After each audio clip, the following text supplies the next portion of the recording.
तुम्हारा पीसी शायद GTS 6 चला दे बट वो GPT-4 जितने बड़े मॉडल को नहीं चला पाएगा। ऐसा मैं क्यों बोल रहा हूँ? क्योंकि GPT-4 इतना बड़ा मॉडल है, उसके अंदर 1.6 ट्रिलियन पैरामीटर्स हैं। इसको ऑलमोस्ट 1 TB तक स्पेस चाहिए फॉर परफॉर्मिंग कंप्यूटेशन। अगर तुम्हारे पास सबसे हाई एंड GPU भी आज की डेट में है तो वो 60 GB का है, ये मॉडल को नहीं चला सकता। तो फिर ये कंपनीज इन मॉडल्स को डिप्लॉय कैसे करती हैं जिससे कि तुम यूज कर पाते हो? तो इसके लिए 2-3 डिफरेंट टेक्निक्स हैं। पहली टेक्निक है टेंसर पैरेललिज्म। इसके अंदर क्या होता है कि मॉडल है, अब उस मॉडल के अंदर 1.6 ट्रिलियन पैरामीटर्स हैं। ये पैरामीटर्स डिफरेंट लेयर्स पे होते हैं। एक मॉडल को उनके लेयर्स को तोड़ के डिफरेंट GPUs पे डाला जाता है। तुम्हारी जो एक रिक्वेस्ट है वो पैरेलली मल्टीपल जितनी लेयर्स है मॉडल की, मतलब मल्टीपल GPUs पे जाती है और फाइनली तुम्हारे रिजल्ट को हायरार्किकली कंबाइन करते हैं और फाइनली तुमको एक आउटपुट मिलता है। ये टेक्निक बहुत सही से काम करती है बट इसके अंदर एक इशू है, कंबाइन करना है इसके लिए बहुत ज्यादा नेटवर्क बैंडविड्थ चाहिए ताकि तुम्हें जो रिस्पॉन्स मिल रहा है वो बहुत फास्ट मिले।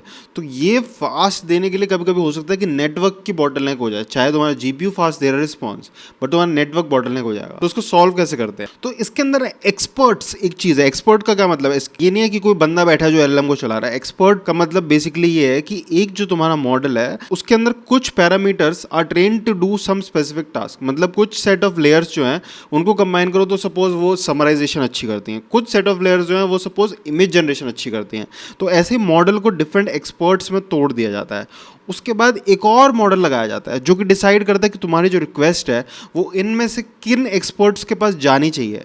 तो सिर्फ उन्हीं एक्सपर्ट्स के पास तुम्हारी रिक्वेस्ट जाती है और जो तुम्हारा फाइनल आउटपुट है वो निकल के तुमको मिल जाता है। इसको मिक्सचर ऑफ एक्सपर्ट्स अप्रोच भी बोलते हैं। तुम सोच रहे हो बहुत कॉम्प्लेक्स होगा डिप्लॉय करना, तो ऐसा नहीं है। सिर्फ फ्यू लाइंस ऑफ कोड में तुम किसी भी ऐसे मॉडल को डिप्लॉय कर सकते हो in the form of mixture of expert. But उसके लिए तुम्हारे पास रिसोर्सेज यानी कि GPUs होने चाहिए जो कि तुम्हारे पास नहीं है। GPUs लेने के लिए पैसे चाहिए, वो भी तुम्हारे पास नहीं है। तो या तो तुम किसी से इन्वेस्टिंग उठाओगे या फिर जो मैं बता रहा हूँ वो समझ लो, बिकॉज यही मोस्टली आगे जाके काम आने वाला है।